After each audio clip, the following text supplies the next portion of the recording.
not make them Christ. There is no such thing as many Christs. So, to see Christ in the man Jesus does not make him Christ. Seeing Christ in others, or in oneself, is not, of course, to see the man Jesus. A human being inside another human being? Ridiculous. Indeed, to see and know the real Christ is to be confronted with the greatest mystery God ever revealed to man. Why? Because Christ is neither one's self nor some other. Questions for spiritual discussion. Why is it that to see and know the real Christ is to see neither oneself nor some other? Okay, back to our originally scheduled programming. In fact, God is the only one that even knows what the essence of man really is, more especially its eternal or heavenly estate in God. Because Christ is no particular individual person, means that no man's oneness with God makes him, her, me, you, or I, Christ. To understand this, we need only think of the Eucharist, one Christ, and everyone transformed into the same one Christ. So Christ then is no particular individual or person, not even the unique man Jesus. And since no one can point to either the essence of God or man, so too no one can point to Christ. People who think it is they themselves who are one with God have it wrong. God neither creates the person nor is one with any person. God is solely one with man's common human nature. So it is not the person Jesus who is one with God.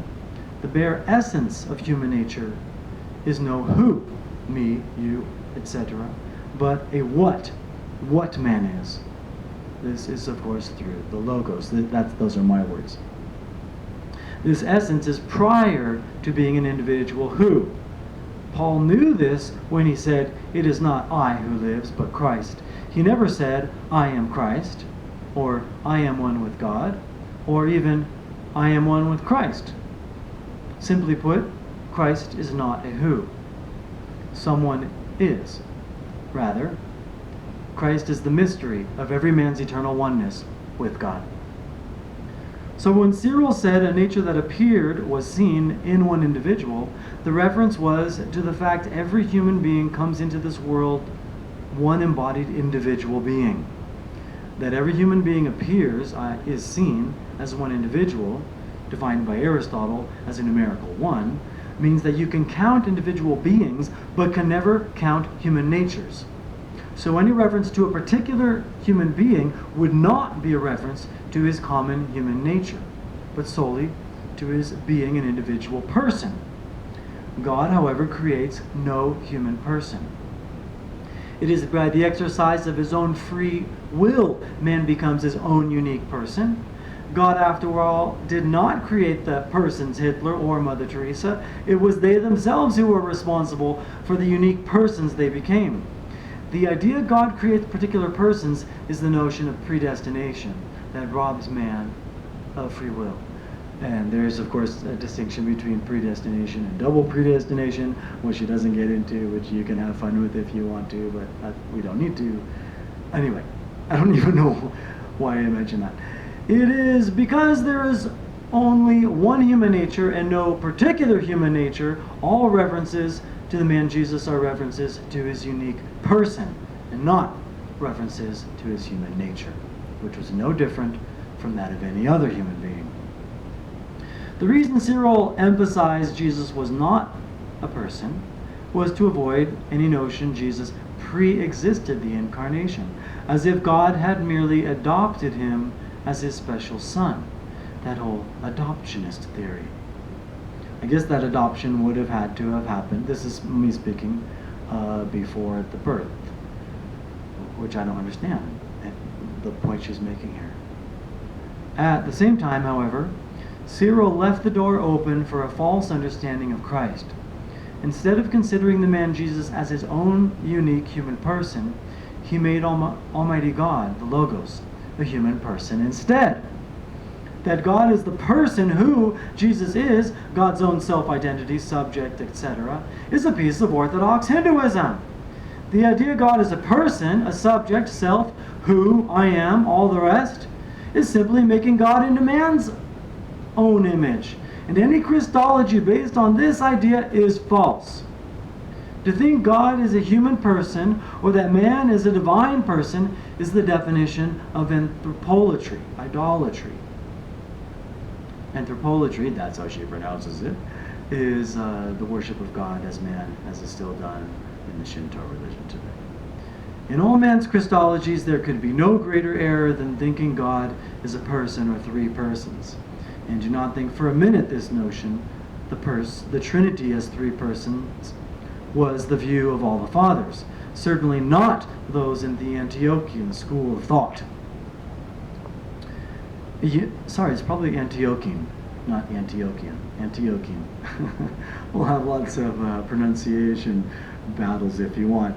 The emphasis was on the wrong syllable. A unanimous misunderstanding of the fathers, however, was that the Incarnation was God creating its own universal human nature and no one else's. This was basic to all their Christologies, and any other understanding of the Incarnation can be dismissed out of hand. The Logos did not create or unite itself to any particular human being or person, but created its own human nature eternally one with itself. On this score, at least, the fathers were in total agreement. Although everyone expects God's own human nature to be vastly different from the rest of mankind, the fact is, since there is only one human nature, God had no choice.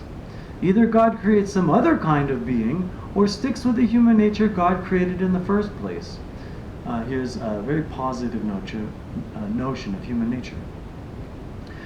Not only did God stick with it, but united it to itself in order to live with it forever.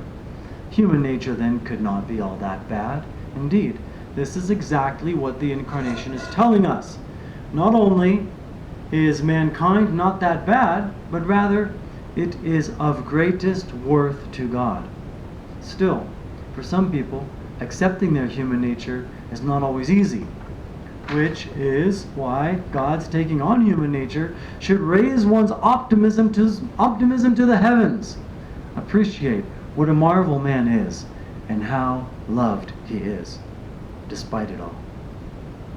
Somewhere, Irenaeus said of the Gnostics, they seek to be divine before they have even become human. How the Alexandrians understood this, they would not have spent so much time trying to divinize the human being Jesus.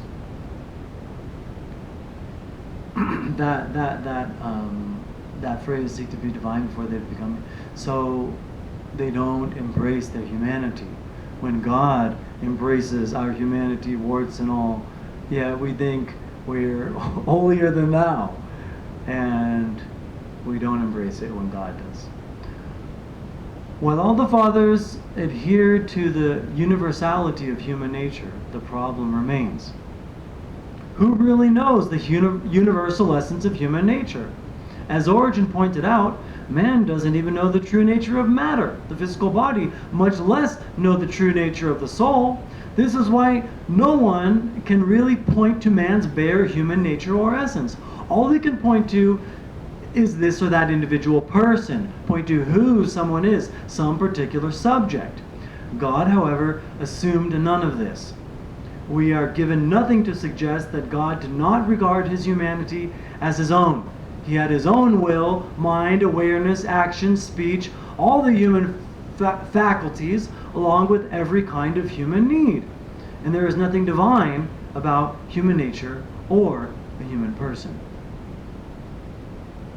It is because the Alexandrians shared Plato's view of man as an unfortunate embodied being, they regarded incarnation as God only uniting itself to a physical body. For them, this was the sole nature of the incarnation. God only assumed flesh. The literal meaning of incarnation, after all, is John's understanding. the Logos was made flesh, or became flesh. But obviously, this was not the true nature of the Incarnation. What God created for itself was a complete human nature, not just flesh, but a human soul.